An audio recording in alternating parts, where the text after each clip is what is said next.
Yes!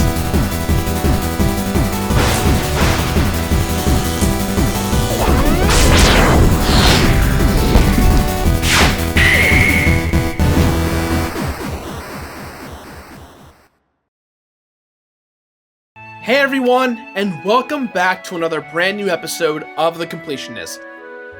5 years ago today, I uploaded Mega Man X on our original channel, That One Video website. That one video went viral. That one video gamer. The whole idea of the channel is that even though I'm the completionist, I'm a person on YouTube, anyone can be that one video gamer, that one artist, that one musician.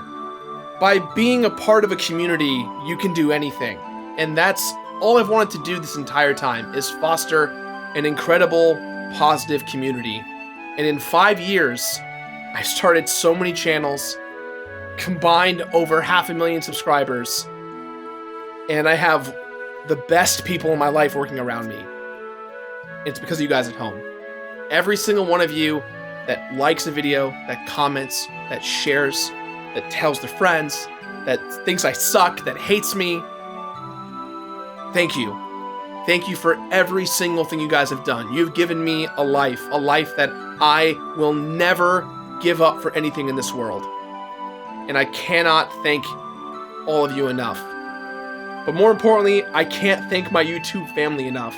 Normal Boots, the Grumps, Matt, Pat, everyone who I've worked with. You have changed my life for the better, and I cannot begin to show you how much you mean to me. So with that said, 5 years of the show, what's a game that I gotta do? Well, this game today is Tales of Symphonia, one that has been requested by hundreds, if not thousands of people for me to play. Personally, I'm not a Tales guy because I never owned the games before, but everyone and their mother's been telling me for years to play Tales, and more specifically, Tales of Symphonia, this massive JRPG that came out on the Nintendo GameCube, and what better way to celebrate 5 years of the show by playing what may be one of the most notorious JRPGs of all time, Tales of Symphonia.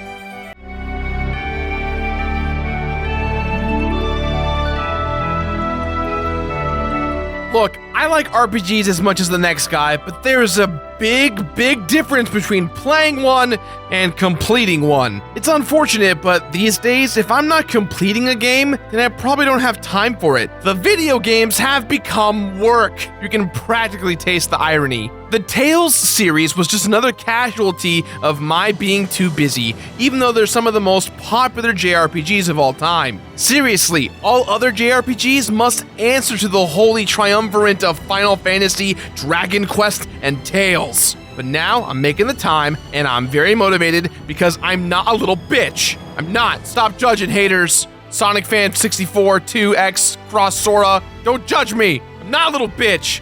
Sephiroth Lover 45, let's go! I'll fight you every day. I may not have ever played a Tales game, but there are a few things I know about them. I know that they have an active battle system, they include lots of little character building side conversations, and they usually feature plots that contain some social commentary. And I know that Tales of Symphonia was the series' breakout title in the West. It was the first 3D Tales game, and it was the first one to include an affection system, in which your choices could influence how certain characters felt about one another, possibly affecting the outcome of the story.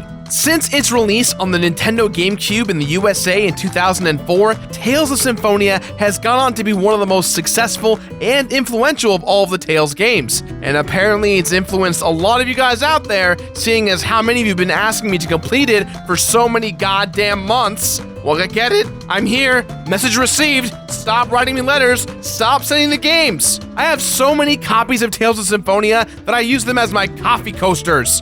Just stop. It's okay. I've heard of the game. I get it. I've got it. It's happening. Please stop sending the game. Please. Fucking seriously. Once upon a time in a world called Silverant, things are really shitty. The land is dried up and infertile, and the people are struggling to survive, all because there isn't enough mana to go around these days. But there's hope. Once in every era, a single individual known as the Chosen has the opportunity to replenish Silverant's mana by going on a perilous pilgrimage known as the Journey of World Regeneration. The Chosen must travel all across the world to visit 5 different shrines and release the seals that are located there. No, not seals, like barriers, but for all I know, there could be seals at one of these at least. That would be awesome. With each broken seal, more mana will return to Silverant, and the Chosen will transform further and further into an angel. And this time, the Chosen is a little schoolgirl. She may not look like much, but Colette here is destined to save the world. But for now, she lives in a podunk village alongside her best friends. There's Genus, a fledgling mage who majors in everything, and Lloyd, whom we know is our main character because he solves every problem with swords. Now that Colette's turned 16, she and her friends kick off her messianic mission by visiting their first shrine. But when they get there, a group of soldiers known as Desians intercept them. These dudes are bad news. They run human ranches where they work people to death. Plus, their posture is horrible. They're here to kill the Chosen, but somehow they're beaten by a group of small children. That's gotta make you question the legitimacy of your organization, right? The Desians get desperate and bring in their heavy hitter, but the kids are saved by a mysterious mercenary named Kratos. Ares! God damn it, no, not Kratos, Kratos. But once again, that would be pretty goddamn awesome. Once the party releases the seal, they meet Remiel, who congratulates Colette and reveals that he is her father. No, it's okay, dude. Angels are pretty tight. But that being said, it's really apparent that this is the type of journey that is designed to ultimately kill the Chosen at the end of the road. And Colette not only seems like she's aware of this, she totally seems jazzed about it, which basically makes her Jesus. I've seen some Christ analogs in stories before. Neo, Superman, Godzilla, but this one takes the cake. After some plot development that ends up with Lloyd learning that his mom was killed by Desians, and with him and Genus being banished from their hometown for angering the Desians and getting their village destroyed, they're left with nothing else to do but to catch up with Colette and her party and help them save Silverant. It's a pretty standard setup for an RPG if I've ever seen one, but its few unique elements are enough to keep me intrigued. For example, it's great how each main character has a clear and strong want. Lloyd wants to destroy the Desians to avenge his mom, Genus wants to make up for getting Lloyd and himself exiled, and Colette wants to kill herself and, save the world. You'd think that strong wants for characters would be a given in all stories, but unfortunately, that's not the way that it is. But what's really alluring about Tales of Symphonia's story is the writer's clear fascination with Judeo-Christian mythology. Lots of JRPGs out there feature semi-misconstrued allusions to the Bible, but this one lays it on pretty thick. It's always fun to see the Japanese do to Western religions what we do to, Norse mythology. I'm just waiting for the day when there is a manga about a superhero team made up of Moses, Samson, and the snake from the Garden of Eden. And God's somewhere in there too.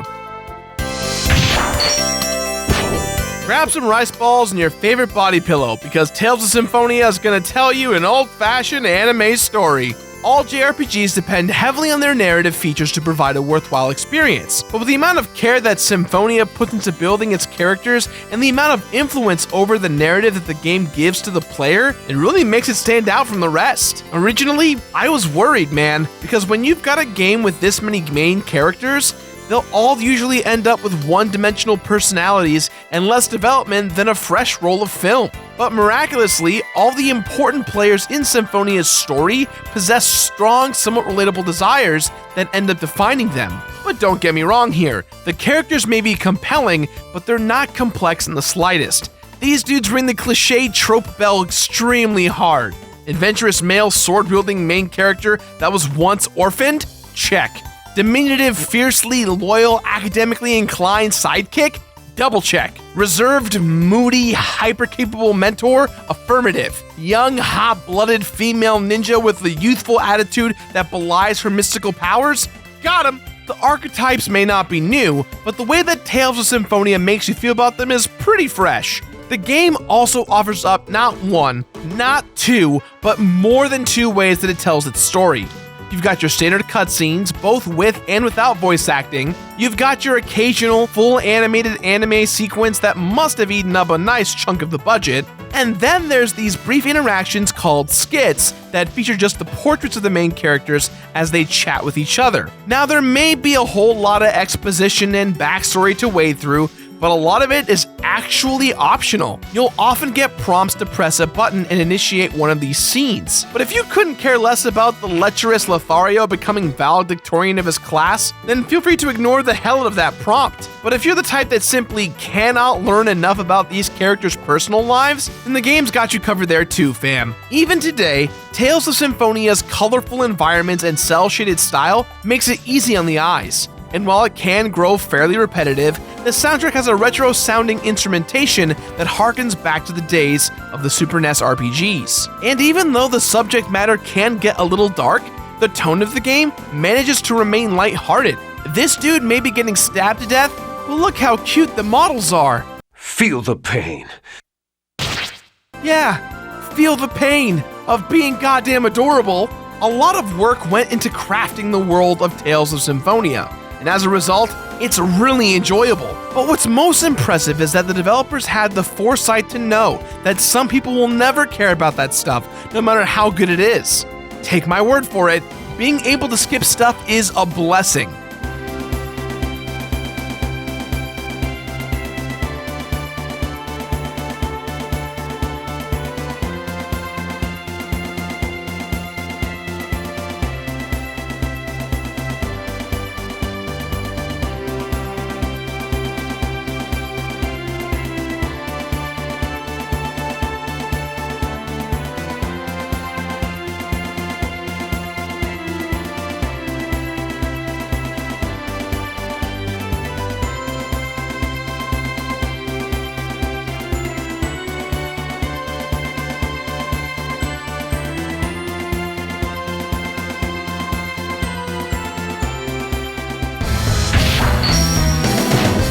If this were 2004 and the only game console you owned was a GameCube and you only had enough cash for one video game, I might just recommend Tales of Symphonia. This game offers a lot of bang for your buck because it is deep and long. Symphonia runs players through the all-too-familiar RPG water cycle of visit a town, survive the local dungeon, visit the town again, and then exit to the overworld to start all over again in a new town. But the game impresses with its careful balance between exploration, puzzle solving, and battling. And of course, there are plenty of stats, weapons, armor, and skills with which you can micromanage to create your perfect version of this little pink-haired girl. I will make you perfect, little robot-voiced girl. Whether you're traipsing about the overworld, splunking through dungeons, or fighting bad guys, you can always change which character you directly control at any time, which can be really fun when you're on the field map because you can make anyone seem like a behemoth. Cower before my might, villagers, and compliment me on my perfectly permed hair! Compliment me, damn it! The dungeons range from natural formations with elemental vibes to technologically advanced laboratories, and instead of housing gauntlets of enemies or encouraging exploring, these dungeons are much more like a series of giant rooms, each with its own giant puzzle that are linked by a single very simple mechanic. We're talking pushing boulders and sliding on ice. Think the caves from the Pokemon games, only without having to use repel every few steps. In fact, you don't need any repels at all in Symphonia, since the random battles are only activated when you run into these little representations of monsters. They may look like shadowy bipedal beasts outside of the battle, but they can turn out to be just about anything. Surprise! Giant Mantises, motherfucker! Some of the overworld monsters can be easily seen and avoided, but others will rush you down like a desperate guy at a house party. Girl, let me get your number. Yo, let me get your number. Yo, you want some CDs? But this game opens up wide when you're actually battling. The system is surprisingly deep and comparable to, dare I say, a fighting game? You're in complete control of your lead character while the computer takes care of your three buddies. And the level of control you have over your main character's techniques feels like something out of Smash Bros. Each direction you tilt your stick gives you a different attack when combined with either your basic button or your tech button. Your characters are constantly learning new techniques as they level up, so you won't run out of new toys to play with anytime soon. Just because you're not in direct control of your squad doesn't mean that you can't influence your team. You can set what default actions you want them each to perform based on your opponent's actions and the situation in battle. And you can even set a couple of shortcut skills to manually call for specific abilities from your teammates. In RPGs with active battles, you usually have to sacrifice a bit of influence over your back line. But not here. The combos are what keep you coming back for more and more, with the bread and butter chain being normal attack to level 1 skill, to level 2 skill, and finishing with a level 3 skill. You'll get bonus experience for your combos, as well as the pleasure of watching your team wombo some poor sap until he takes his ball and goes home. What are those? Air Jordans? Not in this house. This is the LA Gear Crew. What's up? Performing combos will also fill up the gauge for yet another technique. Unison attacks, in which time freezes and the members of your party take turns unleashing their skills onto a single enemy. And on top of that, if two of the skills within your unison attack are compatible with one another, you'll get a bonus move known as a compound special that has two characters combining their power into one. Staying oriented during battle can be a bit tricky until you realize that things aren't actually really full 3D. You're secured to a 2D plane with whatever enemy you're currently locked onto. The rest of the battle merely happens around you in the foreground and the background. And just like the developers knew that some players wouldn't care about their story, they also knew that some people wouldn't give a damn about fighting, which is why they included an option that lets the computer take full control of your entire team during battles. Now, personally, I think the combat is the most engaging and deep aspect of the game, so I would never choose this option. But there are bound to be people out there that swear by this mode, and to them I say, you do you, dude. You do you. Bitch. One of the more unknown features of Tales of Symphonia is that it has multiplayer. 4-player co-op, in fact. You can assign each player to control one person from your party, and this alone builds a lot more depth to the overall experience of the game. And that's what really Tales of Symphonia is all about. It accommodates to all kinds of players by including so much content and so many damn options that everyone is bound to find something they can lose themselves in. And if you like it all, it'll still take you an eternity to get through it because this game is balls long. In fact, am I still playing the game? No. You're good. You finished it. Don't you lie to me, Brett. You're good. You're good, man. It's over. Thank you. Thank you, little blonde-haired Jesus girl.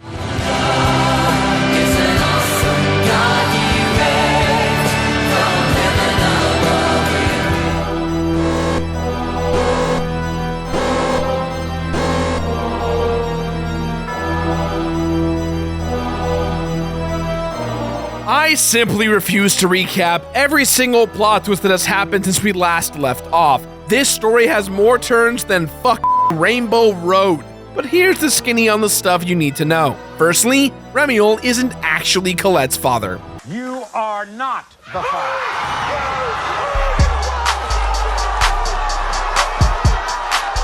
However, Kratos is Lloyd's father.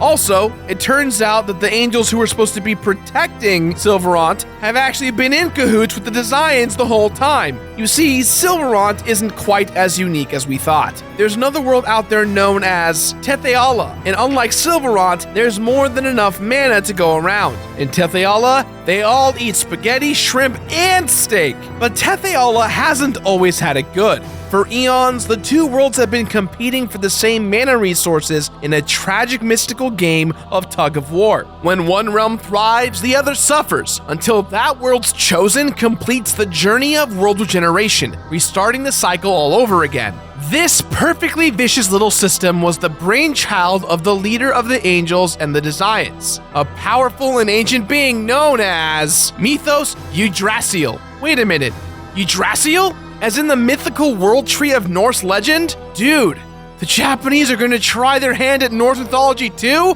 Damn, get hype! Thor's gonna have to juggle his life as the god of thunder with his life as a hopeless, nerdy high school student. Fuck it, let's put Spider-Man in there. Put a picture of Spider-Man for me. He's not Norse. Fuck it, put Spider-Man. He doesn't belong there. I like Spider-Man. Put Spider-Man on screen, Pat. After multiple trips back and forth between Sylvarant and Tetheala, our band of heroes decide to save both worlds from their oppressive system of mana deprivation by combining both realms into one. That's right, heal the world. Make it a better place. In order to do so, Lloyd wields the immensely powerful Eternal Sword, because all problems can be solved with swords. I said that at the beginning of the episode. It's called a callback. After an epic struggle with Mythos, including several boss transformations, Mythos is destroyed and Lloyd successfully merges Sylvarant and Tetheala. With mana flowing freely, the world is saved. But this ending is bittersweet since Lloyd's group of friends all go their separate ways. It's tough, but no group of friends can stay together forever.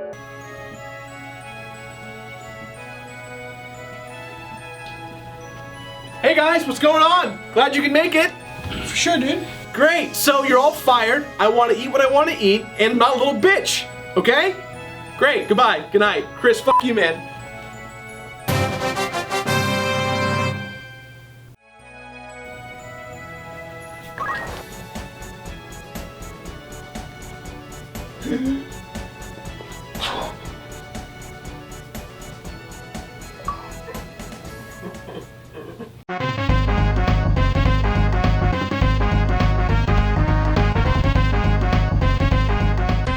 This is it. This is what you all wanted. This is what the world wanted. You want me to suffer? Here you go.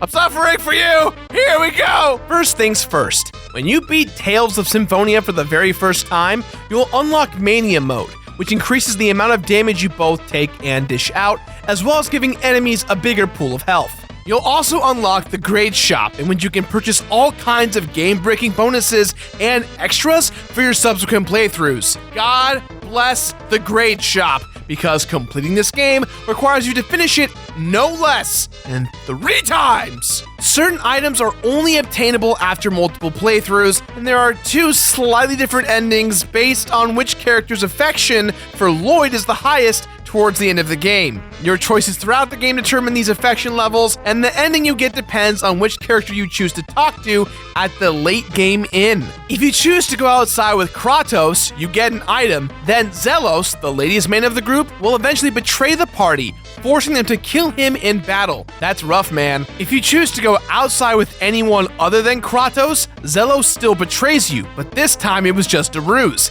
He was actually double-crossing the evil angels and eventually returns to save the day. Much, much better. Choosing Colette will get you another item, and choosing Zelos will net you yet another. Right here is the reason for our 3 different playthroughs.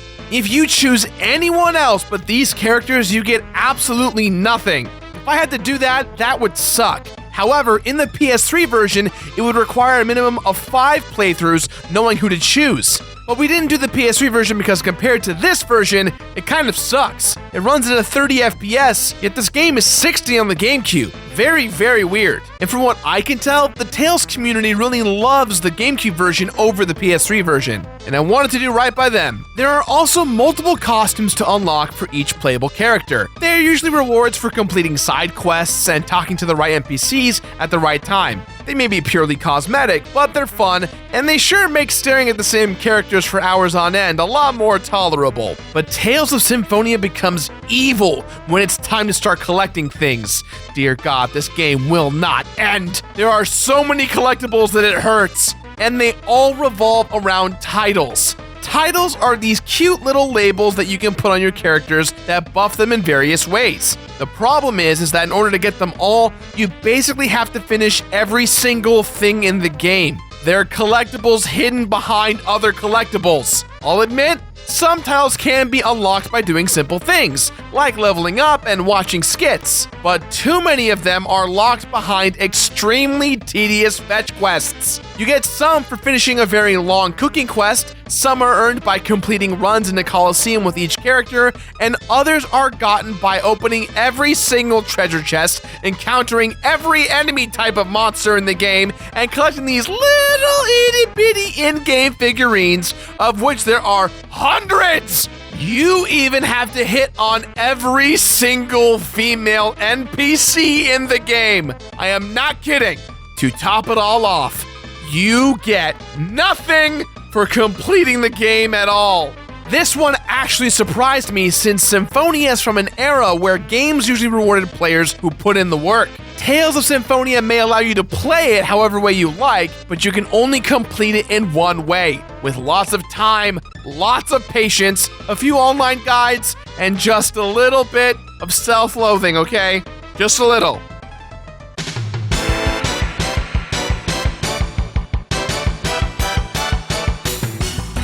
Tales of Symphonia is yet another one of those games that can't really be described as difficult, but is made tough on the player by the sheer amount of work required to complete it. I never got stuck on a puzzle, or there wasn't any sleep lost over trying to beat a particular boss. But there's just so much goddamn stuff to do in this game that it can be pretty demanding. With that being said, the characters are memorable, the world is colorful, and the gameplay is very rich. It's easy to see why it became so many people's favorite RPG back in the day. But if you're planning on completing this game, I'd advise you to cut off all ties with friends and family for the foreseeable future. You've been warned. In my playthrough of Tales of Symphonia, there were 3 full completed campaign runs, 255 hours of total playtime, 156 titles earned, 210 women hit on, 251 enemies scanned into the monster book, 276 treasure chests opened, 288 figurines fabricated, 523 different items collected, 250 levels reached with all 8 characters, and 1 giant office just for me with no one else in it to bother me. Come on, Gerard, please. Can we have our jobs back? No. We'll get Wiener Schnitzel, I promise. Okay, fine, but it better be In-N-Out. In-N-Out's way better than Wiener Schnitzel. Tales of Symphonia is a game that challenges everything you know about JRPGs and puts on its head. The fact that combat is so interactive is incredible. The fact that you can have friends playing with you is awesome. This game, being on the GameCube, looks, sounds, and feels so unique, yet at the same time, it's very familiar. The Tales series in general is a kind of franchise that people will be loyal to from the minute they played their first one up until they're probably old and still playing video games. The core audience around the Tales franchise is fascinating, and while that may not be me, I am now. However, for completionists out there, I will add that the whole scope of completing not just this game, but all of the Tales games? Yeah, no thank you. Just be different in the endings, do your stuff, do not pass go and collect $200. Don't complete this bad boy, it'll haunt you. Unless you love the Tales game, that's the thing. Tales fans complete this game. Tales fans do. Everyone else, even normal completionists, take a step back, grab a margarita or a lemonade if you're younger, and just enjoy the game that is Tales of Symphonia. So, with that in mind, guys, I give this game my completionist rating of finish it. Finish it! So the format of the show that you know now is one that we've been doing for 5 years, and I love this show. It is me every step of the way, and I'll never change who I am for anything else. However, I have to be real for just a moment. YouTube's changing, and it is forcing content creators everywhere to change. And while I am a person who believes that if I want to play a game about Cheetos or Pepsi Man, then I should be allowed to do that and still keep the livelihood of this career going. The reality is that YouTube doesn't agree with that anymore, and their algorithms are changing, and so we kind of have to change with the times. So, while I'm saying the show is not done, because we're definitely not done, I am not done. I never will be done until I am exhausted. I haven't slept yet, but I'm not sleeping anytime soon. But I will say that this format of the show is going to evolve a lot. From seasons to seasons, we add new things. We add more things, more flashy animations. While the intro asset's going to remain the same until January of next year, we're going to be changing the format. And the format is going to be different. It's going to have new labels, new names, new feels, new styles. But more importantly, me. I don't get to say what I really want to say on the show. That sounds weird, but I never get to do this. I never get to tell you how I'm thinking and how I'm feeling in a way that is me. And I feel that that's why everyone watches the show, because of me and my love of games.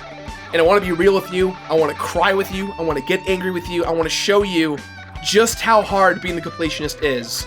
And that's going to be where the show is headed. The struggle is going to be so apparent that you're going to get immersed in what this show really is about. So with that said, thank you all for watching for 5 glorious years. We're going to keep pumping out the show. Defendant's coming back, a new surprise next Tuesday, and so much more. Question of the day, what game do you want me to complete and why? There you go, that's always one that everyone loves to answer. Put that in the comments below. Follow me on Twitter and Reddit and Facebook and all that fun stuff. And yeah, I think that's all I've got for today. Now if you excuse me, go play a video game. I'm gonna do that, so should you. Good night.